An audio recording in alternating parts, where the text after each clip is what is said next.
Hello, and welcome to Co-ople mode. I'm Matt. I'm Rose. And here we are, back again. Back from the far, far range, ranching all them slimes. I was just asking you how I'm going to have time to play all these cool games that you show me. And then I realized, wait, this is what you feel like all the time. And you said, yep, it sucks. Welcome to the backlog of games you want to play, games you haven't tried yet, and games you're going to play. Got to revisit Inscription for like a day or two, but I still think about D-Meal and now Slime Rancher. And Monster I haven't gotten to play Pokemon again. Now, this is wild. I love Pokemon. Yes. And the fact that I haven't kept going in Pokemon Arceus, that's how good Slime Rancher was. I forgot to mention that. That's pretty wild. I think that's a pretty that's fair impressive assessment. Yeah, the fact that Slime Rancher has hooked you so good and you enjoyed it so much that you're like, nah, I'm not going to play Pokemon right now. It's okay if I don't pick that up. But man, I was getting close to the... I know. Welcome to the struggle is real. Yep. You have any idea what the game this week is? I don't. It's a special request, right? Yes, this is a special request from one of our listeners, and if you're listening, you know who you are. We are going to be playing Superhot. I have no idea what that is. Okay. Superhot. Yep, Superhot. You probably have seen me play a game where it's very minimalistic in graphics. There's red guys, black weapons, everything's like white and gray.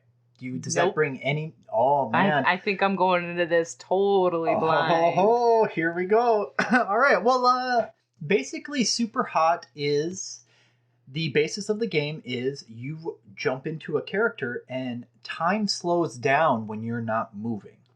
But when you move, everybody, including your enemies, start moving at normal speed. So your goal is to take out all the red enemies in an area and move on to the next stage. And that's kind of a repeat of that. So it's a little bit almost like some people have compared it to a puzzle game, as you have to plan out your moves, and other people claim it's just an action game that gives you more time to figure out the right action to do.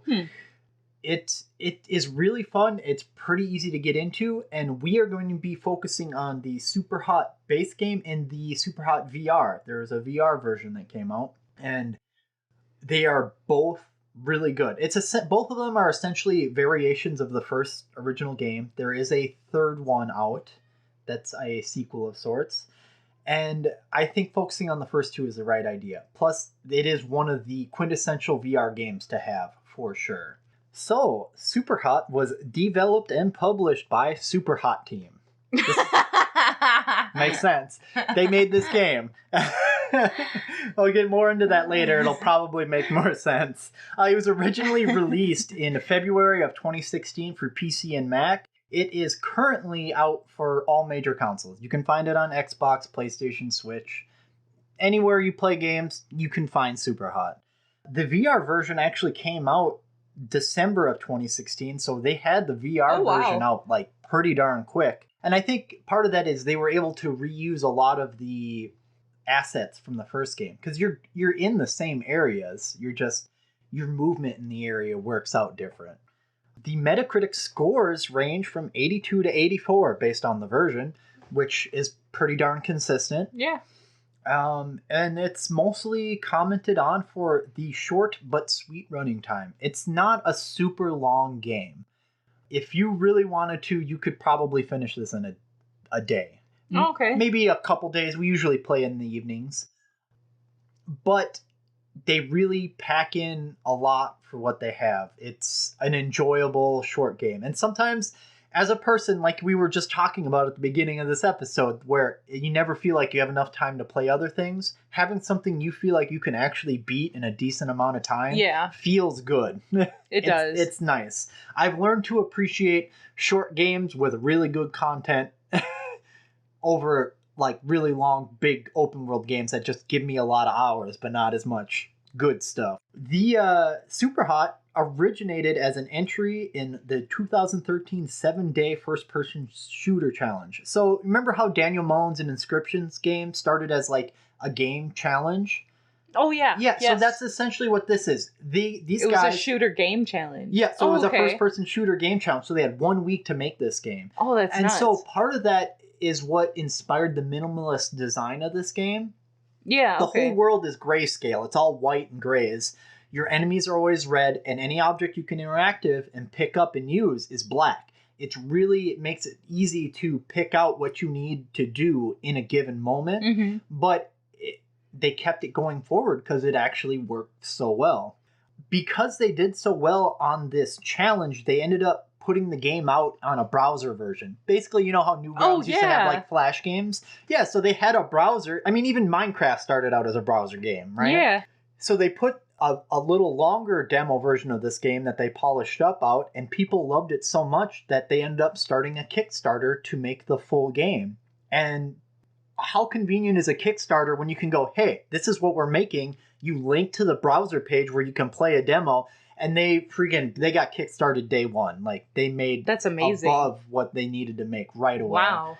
Yes, so it was really exciting. They were able to add new weapons in. They were able to make a katana. Like, it was really like, hey, we made an interesting game and a challenge. People want it. They really want it. Okay, well, you fund it, we'll make We're it. doing it. It was funny. It was part of the director who made Superhot said he was inspired by a Flash game called Time for Cat. Just a random Time for Cat. And it's about a kitty on a road trying to get food, but time only moves when the kitty moves. So that was his first inspiration. The cat gets ran over? Probably. Oh my gosh. And then the other one was, there was a music video for a Russian band called Biting Elbows in 2013. The song, excuse my language, it was called Bad Motherfucker. And it's supposed to be like this intense, like, secret agent going through battling all these guys using what he can find. Yeah. So they mix these two concepts together and you come up with Superhot. This cat in the road and this Hitman style, we're gonna smash them together. Yeah, and it really works. I get it. Like, I totally understand where they're coming from. That's amazing. They named it Superhot because it is synonyms of positive and intense. So super hot because it is a positive game, but it is intense. It does get intense in this game.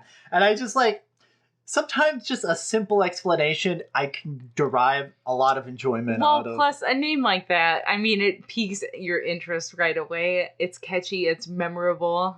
There's a lot of good things about it. I love it. Yeah, and I talk about how they kept that minimalist design, which I think made it so anytime someone picked up this game, you can just, like, so quickly, like, get into it and understand what you have to do. Love games like that. Yeah, because sometimes we were talking about in Tomb Raider where it can be hard to see what you need to do sometimes because it's hard to parse out the important bits.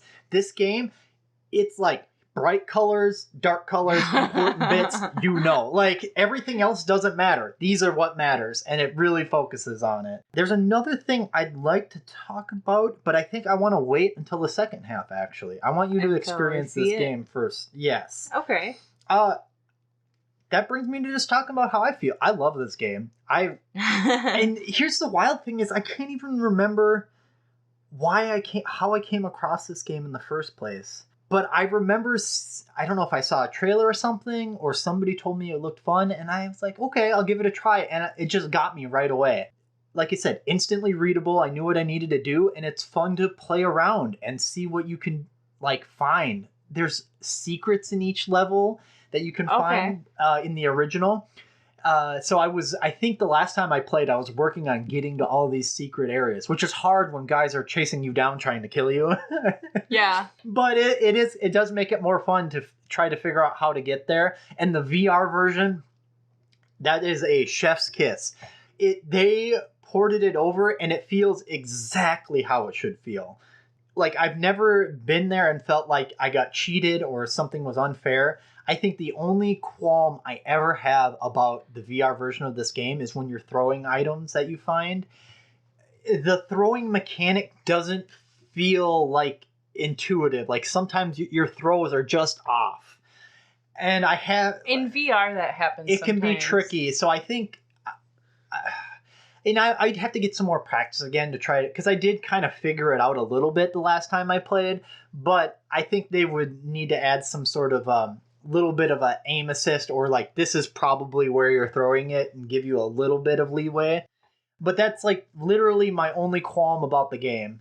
And after you beat the story modes, you get like these endless modes where you can just see how long you can survive. And I've seen people do some insane things. And you can play back the whole replay at normal speed. So it's just nuts how fast this dude is just wrecking people. But for you, it's all in slow motion. It doesn't feel so fast. And you can get really creative with the weapons. You find credit cards, ashtrays, staplers. So like all these things you throw at people to throw them off. You can just punch people. And then there's guns. There's a handgun, a shotgun, and a couple different machine guns. Real simple and to the point, and they all have their uses where one might be more useful than another. Oh man, it's hard. This game really is super hot. Yes, super hot. You're right. It is. It's super hot. And there's kind of this narrative that's going on during the game that is kind of interesting, but I don't want to talk about that too much right now. I feel like I kind of want you to experience it for yourself and see how it makes you feel. Yeah, it's not so much a secret, but it is. Save the wows for the gameplay. Yeah. I don't want to give it all away right now, and I'm okay. Like if someone doesn't want to listen to the second half because they might get spoiled, fine. But it's not super spoily. I just want Rose to experience it firsthand. Life short, get spoiled. Yeah, right. It is really creative how they set up these maps. And even though it's all grayscale, the maps feel like there's all these different areas you can go, different places you can find weapons to use. And your katanas can cut bullets in half.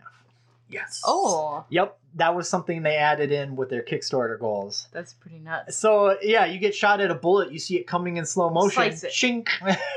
And you can do that in VR as well. So how are you planning on having me play? In VR or on the PC? I think I want you to start playing it on Xbox. We have it on Xbox. Oh, okay. Yep. And then I would say try VR afterwards. I want you to experience the original version and then see how the VR feels afterwards. Okay. You don't have to beat the game, but I do want you to just get some decent experience in both and kind of see how you feel about each one. Because I appreciate both of them for different things. But I do believe they are equally good games. They were rated pretty closely. Yes, definitely rated pretty closely. Like Demio. It was like the same point difference. I mean, how do you parse through the little small details, really? I mean, it's nothing in the end. And I had contemplated having you play the third game, I believe it is Superhot Control-Alt-Delete. But honestly, that one is really good. That one has some roguelite elements to it. And there's a little more. They basically kind of built off the base game and just made it a little deeper and more things you can do and more ways you can edit your play style. But I really want you to get the core experience, and I feel like that's the most important. I really wish I could talk more about the game, but it's really simple. It's really readable. If you've never seen it, just go out, watch a video, or give it a try. It really is not a big game. They usually go on sale pretty often. You can find it. It's worth a shot. I will say that. Like right off the bat, this game is worth a try, no matter what kind of gamer you are. So our listener that suggested this, they're a big fan of this game?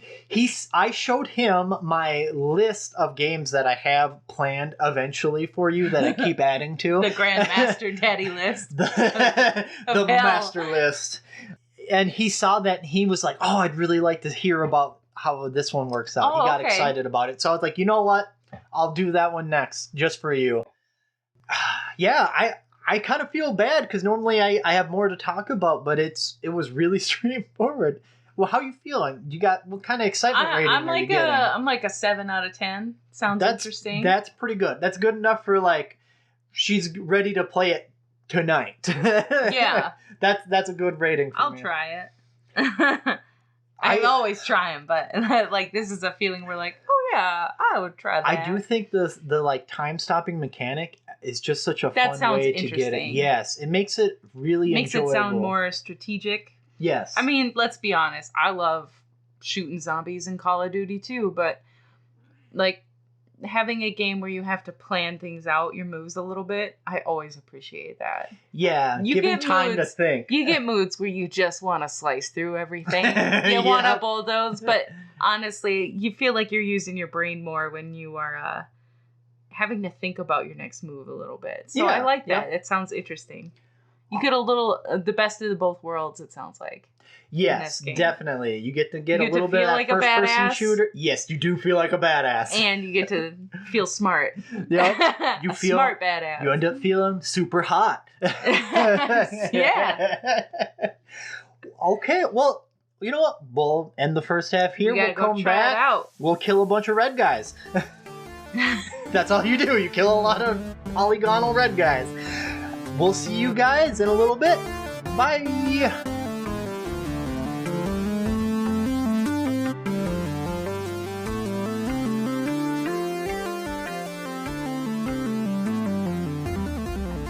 Hello and welcome back. Had a little bit of time to try out this game. And if you saw the look she just gave me, you would know exactly how she feels. Rose, how do you feel? I don't even know where to start. I feel a little wound up because I literally just got done playing the VR version for a little bit. Yep. I didn't last that long before I was like, nope, no more. Part of me is like, I want you to like all the things I like, but I also know communication for opinion in the format that this podcast is in, it's okay that you don't always like what I like. Yeah, this is one of those games where I think my feelings are not going to be what most people feel like. Mm-hmm. This specifically hits me in such a way where it just does not work for me because of so many little things adding up. Yeah. And I honestly feel like my opinion on this game is just worth nothing. It's skewed. Yeah, it's, you know, this is a good example of sometimes there's things that just hit with a certain person and we don't know why. And sometimes there's things that really just annoy the heck out of us. And that's also unexplainable. But this game had a lot of things that annoyed me, I guess. No, I hate to say it. Okay, I can be honest. I get that. There was a few things that I liked, but let's start at the beginning, huh? Okay, yeah. Let's start with the base Superhot game on VR. How did that make you on VR or sorry, Xbox? Xbox. Excuse me, on Xbox. I started playing on the Xbox, yes. So should we start there? Yes.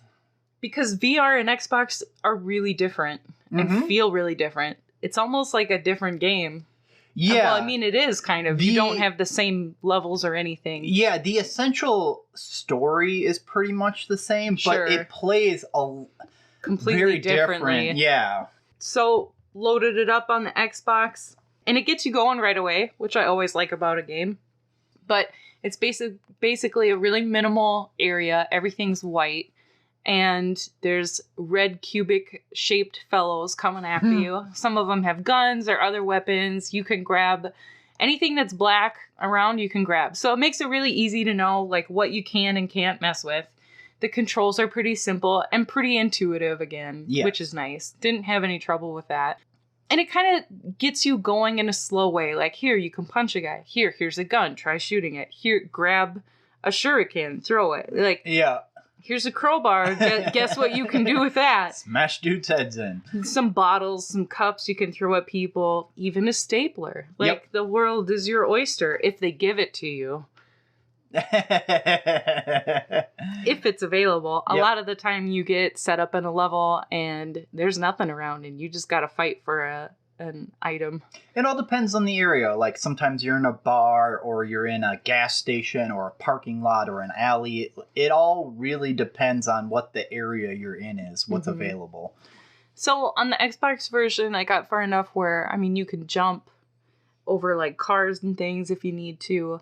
There isn't really ducking in the Xbox version, but you're moving around the levels, right, with the control stick. Versus the VR version, which you are basically gonna stay in one place and not move your character around, but you can duck and dodge bullets a lot more. Hide behind cover and stuff like that. It's a really different gameplay. Yes, very surprisingly. much so. For it being the same game, it plays completely differently. It's kind of, I will give it this, like on the VR, it's kind of fun because you are ducking and dodging and doing things like that. Yeah, you feel like you're in the action, right? But I think the thing about this game that drives me nuts is, and I hate to say it, especially on the Xbox version, my first thing with it was I started it up and I kind of liked it. I was like, wow. The first couple levels I played, I was like, this is more of a puzzle game than anything. Because in that version, it really is. It's about moving slowly. The different levels that you get put on, the guys are always going to spawn in the same spot with the same items, like if they have guns or not, or what type of guns they have.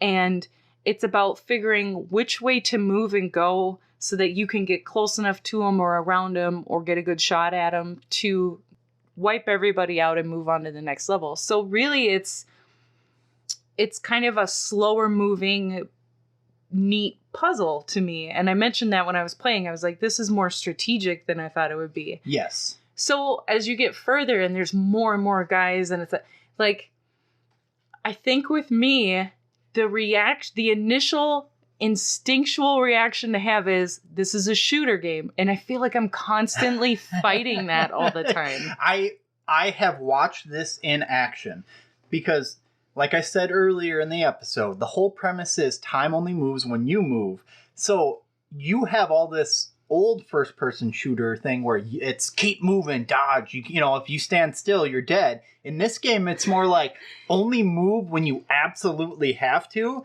and you have a tendency to like, I gotta go. Then everything speeds up, and you can't keep up with the action happening. Well, it's funny because, like, if you get in an area and you can see, okay, there's 3 guys moving. 2 are going this way, 1's going this way, but the one going alone has a gun. So you're going to move over to him first because the other 2 don't have weapons currently. They have to get close enough to punch you or close enough to an item to grab it, right? So first reaction, go for the guy with the gun. You get over there, you get him. And then your second move is to reassess, oh, that one grabbed a gun. I got to get over to him now. Like that instinctual thing comes through. Yep. But it's like you said, you got to take your time and be patient. Yeah. And you're going to have to redo levels over and over to know where people spawn and what they're going to have. Oh, yeah, that definitely happens. Because it's not about having fast reaction time. No, it's about knowing what to do when. It's about and being strategic about it. Yeah, it's reassessing the situation over and over and over constantly. So it's... Yeah, it's kind of like a constant battle. Now, I think it's cool that it's more of a strategic puzzle-like game. Mm-hmm. And I liked that until I got to the point where the game goes, it kind of like glitches out, puts you in a chat message, and you got to press the triggers over and over so it automatically types for you. And it's this conversation between you and a friend about the game, like, oh, it glitched on me, try this file instead. Game reloads up. You keep playing more. Oh, it glitched again. Do your chat message thing again that you got to go through. Oh, the game is, I don't think we need a special password for this. And then you get to play the, like, it keeps pulling you in and out of what you're doing so much. And my problem with that is when you play puzzle games, that doesn't happen. They don't put stuff like that in puzzle games, right? Yes. Because you're there for the freaking puzzle. Now, I understand that this is trying to get a story going. Yeah. But to me, like, I'm bad about this. I don't usually give a crap about stories most of the time. I mean, once in a while if one hooks me. But most of the time I don't care. And on a smaller game, I really don't care. Yeah. If it doesn't matter to the gameplay specifically, I don't care. And it forces you in and out, and it's jolting. It's like a boom, done. Or it'll spawn you in an area and it'll literally dissolve a second later as soon as you try to move and put you somewhere else or take you out of it completely. I don't appreciate that. Like, I'm here to play the game. I'm not here for this weird show of glitches. That's not... I will say 2 things. One, when it comes to video games, anytime there's story or text, you are the person who's jamming on that A button to get through it as fast as possible because you just want to get back to the game. Which... That's what I was like that back in the day. That's fine. Everybody's got their own prerogative. There are times when it matters, right? Zelda games, I listen to the story then. Well, yeah, because they give you hints on what you're going to do next. Because it matters. Yeah, right? And I see what you're saying. It's not a separate entity. And on this, I didn't get far enough to know if it matters, but I don't think it does. So I don't care. I think the way the game presented the story was so very much not your aesthetic. Like, Sure. it was very much like an old 90s, 80s, like It's M-DOS. not. It's trying to be, but it's not. It's making fun of that, but it's not the same. It's alluding to the old BIOS menus, and like you can still get into those kind of menus, and that's the kind of vibe. It's supposed to be kind of old school, almost cyberpunky in a way, and that's fine that that's not your thing. That's totally okay. No. I'm not saying that's not my thing. I'm saying it didn't accomplish that feeling for me. Okay, that's a fair point. Yeah. Okay, I understand. I like what you're old saying. games. No, well, I know what you're saying. Yeah, I can appreciate that aesthetic, but the difference is they're mixing the old with the new in such a way that it doesn't work for me. Yeah, and that's fine. Like I said, it doesn't blend together, and it's like I said, it's really aggressive and abrasive when you're going in and out of the two, and it's not under your control to go in and out of the two. It's just the game literally pushes you around into this and that. Didn't like that. Only cool thing that happened to me on the Xbox, I gotta say this. Yep. I did shoot a bullet out of the way completely by accident, and I got an achievement, probably made accidentally. Two objects collide. Yep. Which was very true. It was an accident, but it was a cool achievement. I did witness this. It was a fun moment. Yeah. Well, okay. There's something I do want to talk about vis-a-vis story, but that might be a little spoiler territory. So why don't we talk about the VR a little more and how you felt in there? One more thing about overall, because I'm just reading like what I wrote down in the moment. Oh, okay. Yep. The other thing that it's not even... The other way that I feel like this game pulls you out of what you're doing, because when you're in a level and you're going through and you're being aware and you're trying to be smooth, phrases keep popping up in big red letters that cover the screen and kind of block your vision for a second. Phrases that you don't care about, like they can see you and stuff like that. I'm sure it pertains to their story. Yeah. Okay. But I found it super annoying. And if you die and got to replay the level, you got to go through that again. And it actually is, it's a couple seconds too long for me. It's not very fast. Like it boom, boom, boom, boom. And it's... Yeah, there's quite a sound effect. When very it repetitive. Well. That's also like really aggressive, right? And I just don't like that. You finish the level and you don't always know exactly when the end is going to be. Yep. It's just when you get all the guys, and then it's just super hot. Super hot. It's got this weird spacing, and it doesn't, like, the timing of it feels like wrong. You typed it into a computer and the computer's saying it. So loud, and it's just doing that over and over until you press the A button, and it is like I am jamming that A button as fast as I can so it will please stop, because it's the most annoying thing. Like, there was just a lot of annoying things. I do feel like a good accessibility feature would be to turn off, like, I can understand them saying it once, but to repeat it over and over again. It will keep going until the end of time, yeah, and guys. then you don't really get to enjoy, like, the replay in full motion, because they'll do a replay at See, I didn't even know speed. That. Yeah, and you... Because you can't see it because of the stupid letters.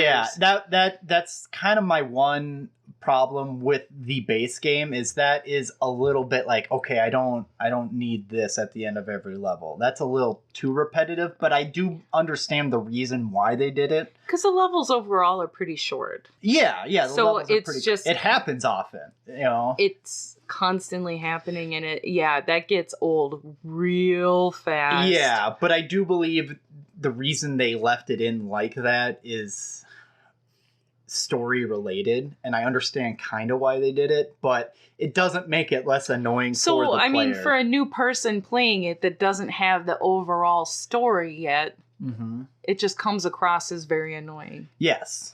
So, I mean...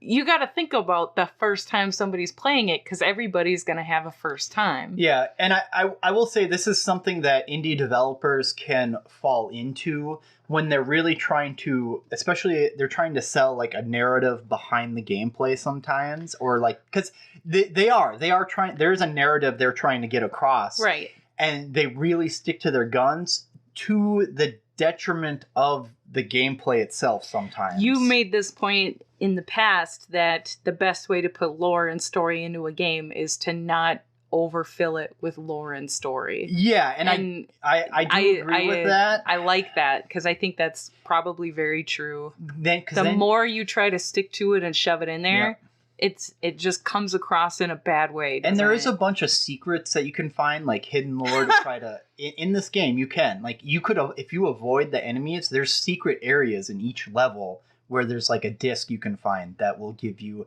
a little snippet of like some texts and something to give you more information to the world. More things to read. I'm there to kill guys. I'm not there to read. I know, you're there to floppy play. disk. I should have just made you play endless mode where you just fight waves and waves and waves of I would probably enjoy that a lot more, actually. But then to get to the VR version, it did surprise me because it's a completely different vibe. Like I said, you're not running around, you are dodging. It is the same but different. Yeah. You know what I mean? That's the best way to put it, which sounds counterintuitive, but that's exactly what it is. I gotta give them props for that. They made it work, and it is the same, but it is very different. Yes. And the fact that they were able to do that is pretty impressive. Mm-hmm. Gotta give them props. But yeah, it's more about trying to throw things. It's kind of exciting in VR mode because you get really into it then. Mm-hmm. You can watch a bullet just go like skim right in front of your eyes. Just, thinking that you look like Neo bending backwards. But I'm sure in real life it does not look that cool. No. Well, sometimes I'm watching you and I can almost see exactly what was happening. Sure. I'm like, okay, I know how cool that moment feels. But that might be because like I've played it. I understand what's going on. Your heart's beating. You're like, oh God. I started it up, and once I figured out how to go about it, since it is a little bit different and you are going to stay in one place, it was going pretty good, and I was getting into it. And then the game all of a sudden glitches out and puts me in a room surrounded by a bunch of computers, and it says, put on your VR headset. Or no, there was a floppy disk on the table that I needed to put into one of the computers. And then it says, put on your VR headset. And I'm like, I already got this thing on. What does it want? And I can't get out of this room. Matt's like, look up. And there's a pretend VR headset that you put on. Like, and then you're back in the game shooting guys. And I can't. It's things like that where it's like, what was the point of that? I didn't need that. I didn't want that. I didn't ask for that. I'm literally here to do the thing. Please let me do that thing. I think it's a disconnect of trying to put a story in, but not being able to do it in the world that they created. So they created a secondary world, and it just doesn't go together for me. I don't like it. Anyway, the level after that was so long-winded because you start off, you get rid of a guy, it puts you in a different room. You have 4 more, you get rid of those, it puts you in a different room. And this is all on one level. You get rid of that room and they put you on a different one. Guess what? You die, you got to do all of them all over again. At that point, I was like, I tried it quite a few times. It's like, I'm done. I got the idea. I don't have the patience for that. Those roguelike games, sometimes, if I really love them, I'm okay with it. But on this one, I don't get anything for doing them over and over again a million times. Yeah, I see where you're coming from. The third game in the franchise has a little bit of roguelite elements to it that they added. You don't think this one does? It does in the sense that you die and have to repeat, but you always repeat at the start of the level you're on until you complete it. And I understand how frustrating that is, because later on in the VR, some of the levels get kind of long. And like, I would make it all the way through till the very end, and then you got to start from the beginning. And that is incredibly frustrating as a player. There are abilities that you get later on in the game, but it's not because of, oh, I'm slowly building up, getting money, I can purchase that upgrade to make it easier. It's just that when you reach that point in the story, you get a new ability. Like, you, in the Xbox version or the PC version, you get an ability that you can hot swap into a red person's body. So say you get surrounded, you see some guy in the distance, and it's like, I'm going to die. You can jump into their body.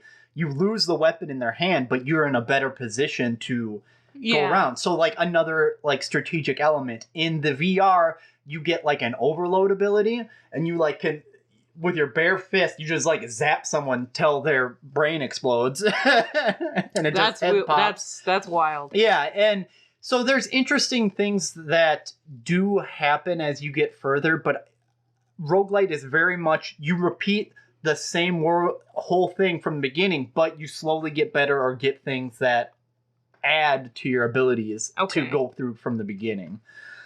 I do want to take this time to talk a little bit about the story. Okay. So, I mean, if you're really worried about Superhot story, spoilers, I guess, ahead. I'm only going to try to take a few, like 3 minutes here.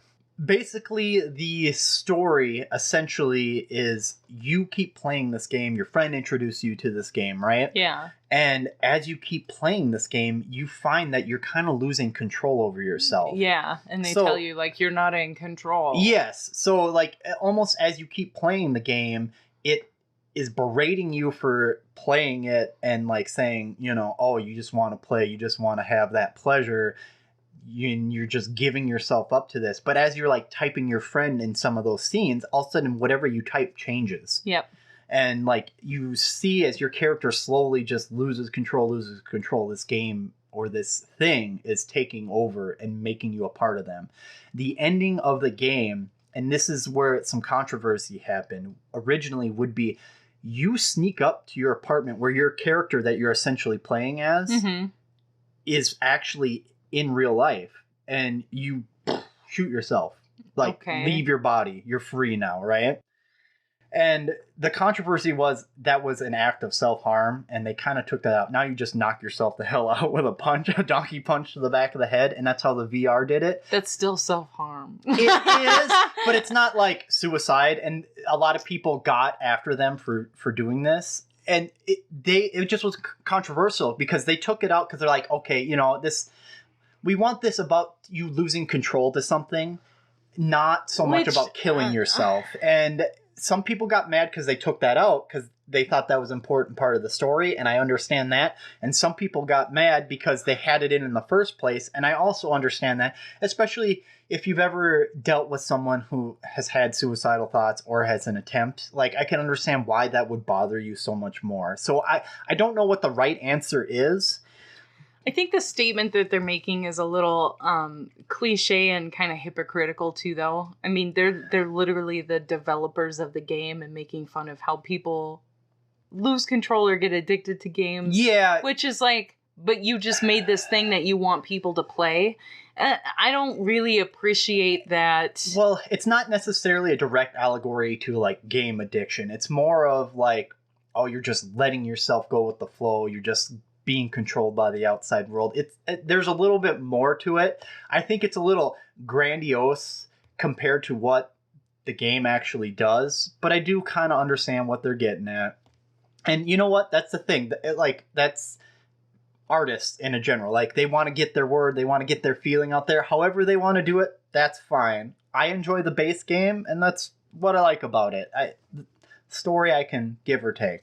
I would say with something like that, I think the reason why that doesn't hit right for me is because, like I said, they're making fun of losing control to things, and maybe it's the industry, maybe it's capitalism, like overall, right? Yeah, it's general. But you're making a game and selling it to the masses, and you are participating in that system that you are making fun of, and that's why I find it a little asinine. And you were just saying that there have been other games that have messaging in them like that, like a Can you name some, like what the messages were? I can't think of a game that I've played before that tried to put in an artistic overview like this. I'll call it that to be nice. Actually, I think one of the most interesting ones I've come across, and I think they actually do it pretty well, is the Psychonauts franchise. Oh, okay. By Double Fine. What the messages that they have in their stories is a lot more about mental health and the different kind of, I don't want to say psychosis, but the different things that all these people deal with, like anxiety and trauma or paranoia. Things like each time you go into a person's head in that game, like it's very much you are almost helping them work through some sort of trauma or something that is controlling them to an extent. And it's actually a very interesting way of looking at it. I think they kind of have a message of like, hey, everyone's got a different stage in their Everybody's going through something. Yeah, and I it's like kind of that. interesting. That one's done very well, and I think you would be interested in that. Psychonauts 2 is pretty good. Yeah, that kind of comes across as an overall better message. Sometimes you come across with games where they talk about like, maybe hunting is wrong, or like, or you get kind of like the WALL-E movie, like don't be so wasteful, and like this is causing problems in the game, and that's the monsters you have to fight, or something like that.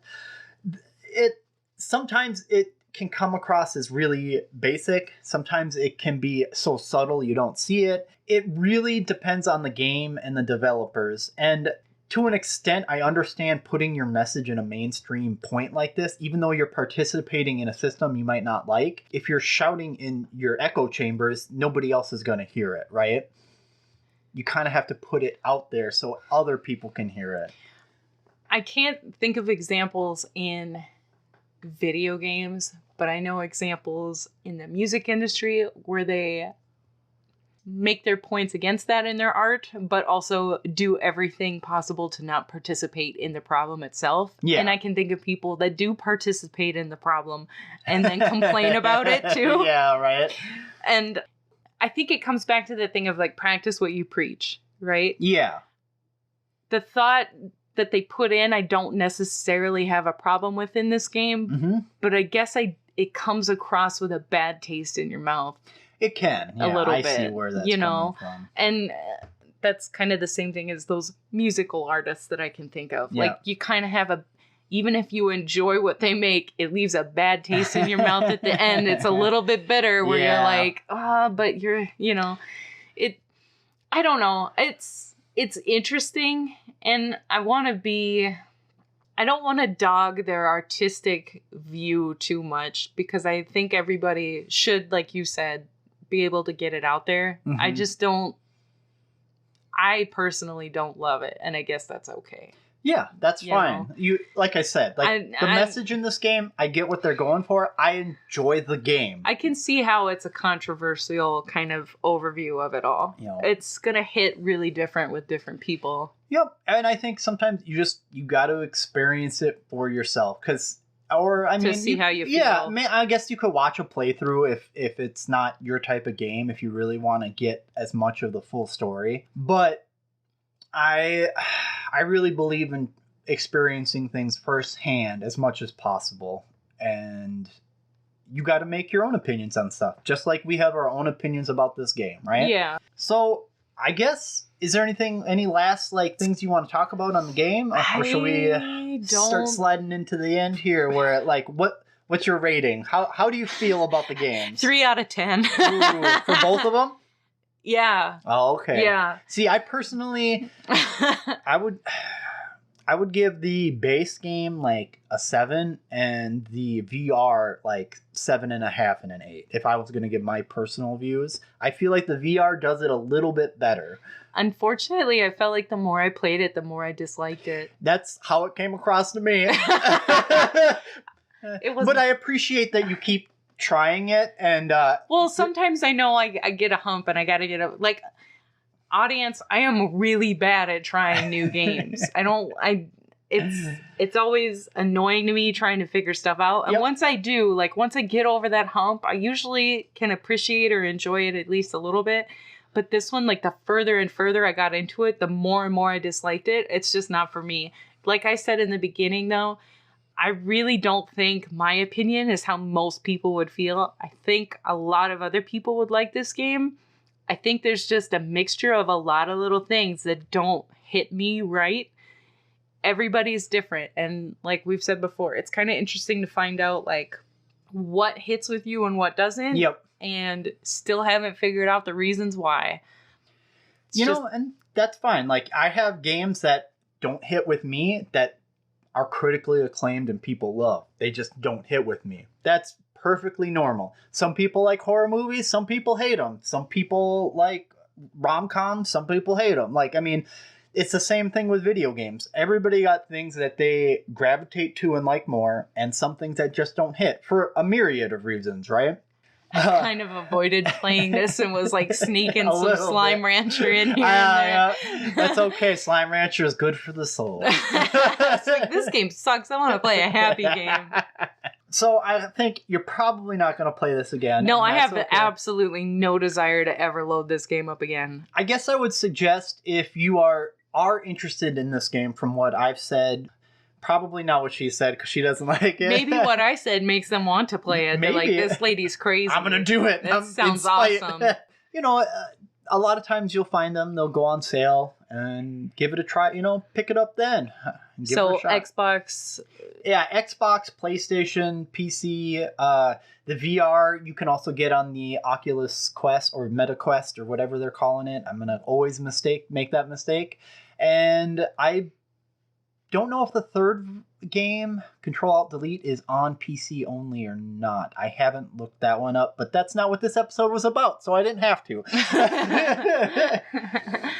So I want to thank Ray for our caricatures and our art. I always appreciate them. Thank you for the music. Oh, thank you. Thank you guys for listening. Oh, we love it. Yeah, we do have Twitter. I'm continually working on posting more often, but if you tweet at me for suggestions of things you'd like to hear at Co-ople Mode, feel free to. I definitely will take listener suggestions. Yeah. That's what this game was. Yep, so. This game was a listener suggestion. Shout out.